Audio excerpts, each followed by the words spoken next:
Hi guys, welcome back to the Star Wars figure review. Next video we're going to take a look at one of the fan favourite characters of recent years in Star Wars. She had a few other re-releases across the time, having appeared in animation and live action in more recent years. And the character in question is Ahsoka Tano, based off her appearance in The Mandalorian and Book of Boba Fett, and of course the upcoming Ahsoka series, which I believe is set to come out next year. So thanks look for that for. But before we take a proper look at the figure, we'll take a look at the packaging that this one comes in. Hasbro have decided to give this one the Mandalorian branding, so you've got the standard branding of it from there, and you do have the mural artwork on the side there. This one goes next to the Tython Boba Fett figures. They go well together as part of the mural there. You do have that nice little background from the planet where we see her on in the series, so that works out great there.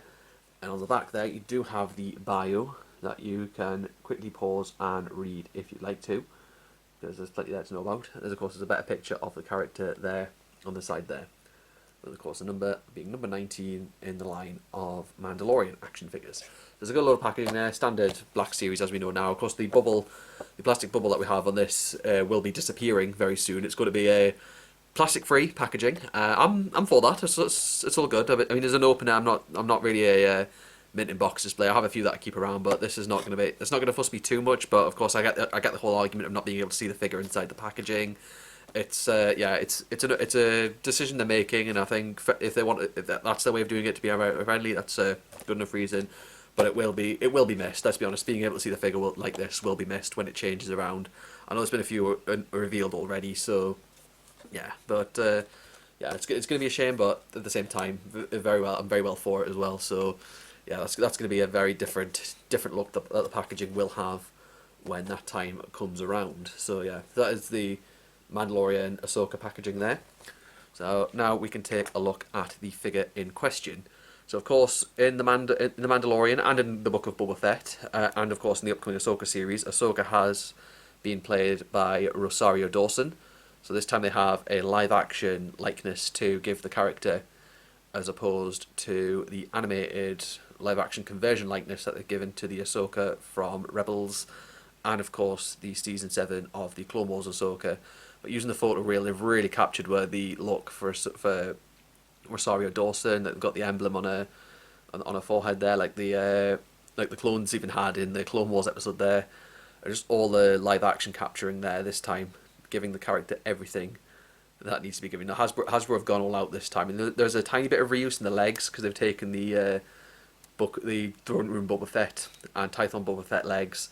So the knees in this part here are definitely reused, but they work. I mean, on the Ahsoka they work, so it's not too much to complain about the reuse on this part here. So it's as I said, one of those times when it works out all right this time around. So okay with that. Of course, you do get the nice little orange paint applications there. So like a lot of the figure is new, of course, as well. And of course, the figure, of course, isn't the same as the Rebels Ahsoka, because when Rosario Dawson came, they actually shortened the lecus for the character, as opposed to the longer ones in Rebels. I believe that was just due to the costuming action on there, but it didn't fuss me too much there. But the paint application along with that just really suits Ahsoka well there. And of course, her lightsabers are her white-bladed lightsabers that we saw in Rebels and in The Mandalorian. We don't really see her use them in Book of Boba Fett for the episode that she has appeared in, because of course she and Luke Skywalker finally met on screen when chapter 6 of Book of Boba Fett was released onto Disney Plus back in February, and that was a scene for everyone. I think everyone was thrilled to see that moment in the episode there. I'll give a run down the articulation. You have the ball jointed neck, sort of with the swivel in there. Ball hinge shoulders. I think there's hidden butterfly joints in there. I'm not too sure about it, but I don't think they're not very movable around as seen there. Ball hinged elbows, ball hinged wrists, ball jointed torso, ball hinged hips, swivel thighs, ball hinged knees, which are of course shown in there on the legs here, similar to the Boba Fett from the throne room, and a ball joint rocker at the ankle. So the whole usual super articulation that the Black Series usually have. And you can get this into some fantastic poses on the shelves when you have her on display, and everything just really is one of those worthy figures to have out of The Mandalorian. I was glad to pick this one up when I picked it up from Forbidden Planet. Very much worth the grab. I'll just give a quick look at the lightsabers now as well. So you do get the basic design that these have. Very much similar to the ones that we had in the Rebels line. So that would be their original release, and of course the reissue. That's just a better look at them. You get all the little markings on there. And of course you do have the smaller blade as well. So I'll just, there you go. Let the camera focus on it there. But yeah, I mean, all the little details on there nicely capture what's meant to be captured. Of course, these can be removed. Just take a little turn, but they do come off. The blades do come off. They're very tightly attached on, but if you just be gentle with getting them off, you can get the blades off. And there are hooks on Ahsoka's belt where you can sort of clip the blade in. They're sort of more like pegs this time, whereas they sort of clip in, just sort of like that. They hang on. So it's I'd say just be cautious with this if you are, of course, doing it on display. I'll just get the other one off and do the same with that. As I said, same again. Spinny hilt. Just slowly get them off, as seen there. Slowly comes off, and then the other one can be hooked on to the little peg there on the other side, and that will just attach nicely onto there. So yeah, they can hold on. You can, of course, you can have Ahsoka in her non-battle poses. There's say like when you could have, if you were to display her talking with Luke Skywalker. And I know that there's I believe there's another Mandalorian Luke Skywalker coming out in the lines, but I'm probably gonna be giving that one a miss. But I'm not sure. I think that was just vintage though. I'm not sure about that. But if that does come out, I'm probably gonna give it a miss. If I'm being honest, I'm just trying to be a bit more pick and choosy with my collections at the moment. So yeah, that'll probably just be one I miss. I'll skip out on. So, but yeah, I mean, even then, when she's got it on there, like all the different displays of the character, like you could tell Jon Favreau and Dave Filoni really brought the character from screen, from animation to live action, really well. And I do look forward to seeing Rosario Dawson play the character in the Ahsoka series once again, because of course this is after Return of the Jedi. So yeah, Anakin and Obi-Wan are dead, but Ahsoka's still alive.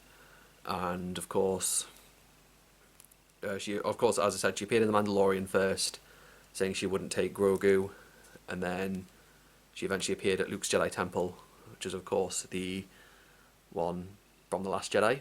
So of course, although we haven't had any real indication of Ahsoka from the sequel trilogy era, apart from her appearing in the voices to Rey, so of course it's still open to the idea as to whether Ahsoka could be dead or alive by that point. So if it probably happens, it probably will happen during the Ahsoka series, but we will just have to wait and see until that drops on Disney Plus.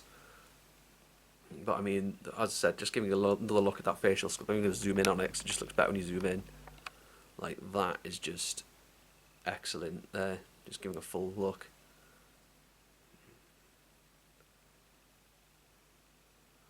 It's just thinking just how far this character's come in the fandom, like just in Star Wars in general. Like the character started out as an apprentice to Anakin during the Clone Wars. You know, we saw her come off that Republic shuttle and be told, "Oh yeah, I'm your new Padawan Anakin," sort of thing. And then of course she did everything during the Clone Wars. Then of course Barriss Offee framed her for murder, and after that, yeah, she ended up leaving the Jedi Order. Sort of semi came back to assist on the Siege of Mandalore. Then of course escaped after Captain Rex in Order 66. So yeah, we've got plenty more. And then of course she came back in Rebels in season 2, and then sort of left the crew at that point. Then of course she did eventually come back at the end, and then of course she's now back with back as a sort of as a on the rogue Jedi, because of course she does appear with Luke on the planet from The Last Jedi. That will become Kylo Ren's sort of starting point, but we will just have to wait and see what happens with the character. I mean, if Ben Solo does appear in the Ahsoka series or in a later series with Luke and that, I'd actually be thrilled. I'd actually be amazed if that actually happens. I even said as a joke idea, what if Ahsoka ended up going to Jakku at some point?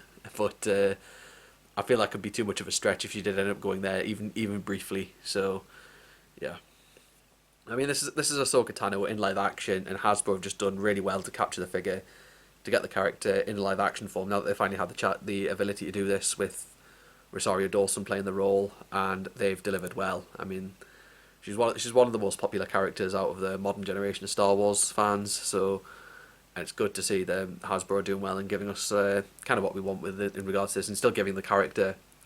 Lucasfilm are still giving us plenty to do with the character there, especially when there's still an open story, because of course there's lots to look on, definitely. And I definitely say watch some of the stuff that she's in if you haven't yet, or even read the Ahsoka novel, because that's also out too. There's plenty to look out for, and this is one of this is again one of the new favourites out of the Mandalorian line, and that's what this has.